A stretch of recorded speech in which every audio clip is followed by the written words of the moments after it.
been in Hawaii about 8 or 9 months at that point, and I'd been a chief select for a couple months, and we were having dinner one night.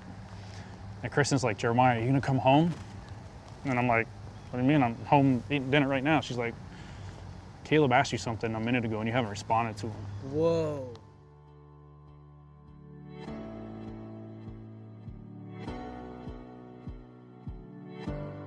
But that struck a chord. And then later that night after the boys went to bed, she's like, you haven't returned from Korea. You were working crazy hours out there, but you were by yourself, but you're home. I need you to be home and present. And I really had to digest what she was telling me. And that's when, you know, I took a spin on the balance, the work-life balance piece. Let's hear it. And it's priorities. Okay. So I put all my personal things on my calendar so people know where I'm at, right? My family's a priority for me. So a current example, even with this position, my son was playing high school football.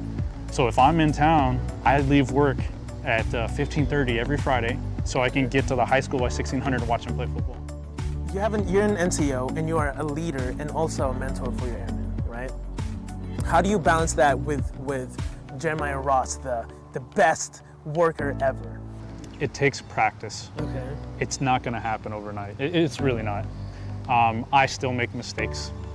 I'll still screw something up. Ooh.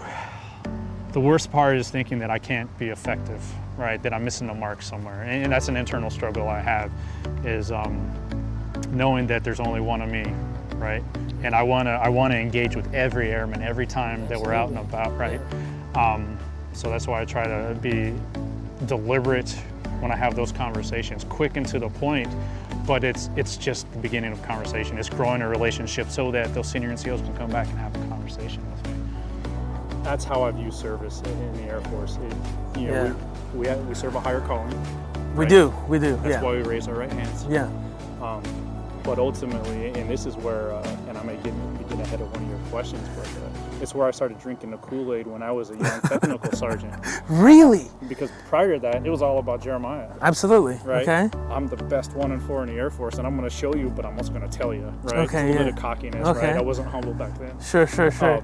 But I ate a couple pieces of humble pie when I was a tech sergeant. Okay. And it was documented on my evaluation appropriately. Oh, wow.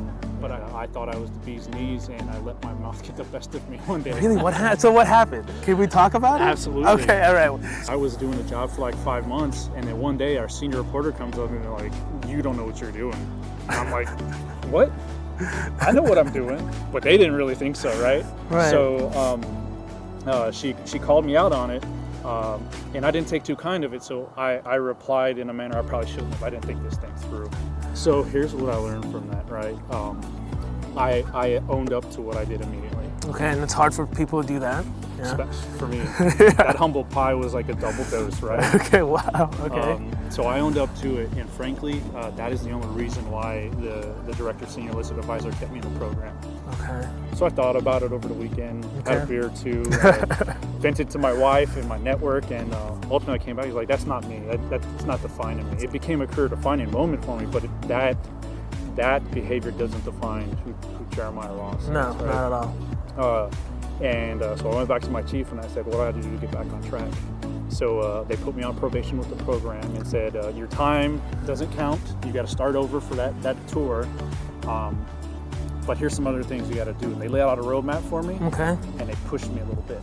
And that's when I started realizing it's not about Jeremiah. I'm looking left, I'm looking right, I'm looking up and down. It's about the wingmen around me. Yeah. And that's why I continue to serve this day.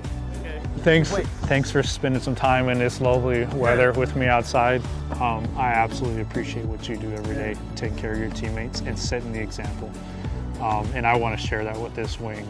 So thanks for doing what you do, and I look forward to our next conversation. No, I appreciate it. Thanks, brother. Thank you. Appreciate you. Yeah.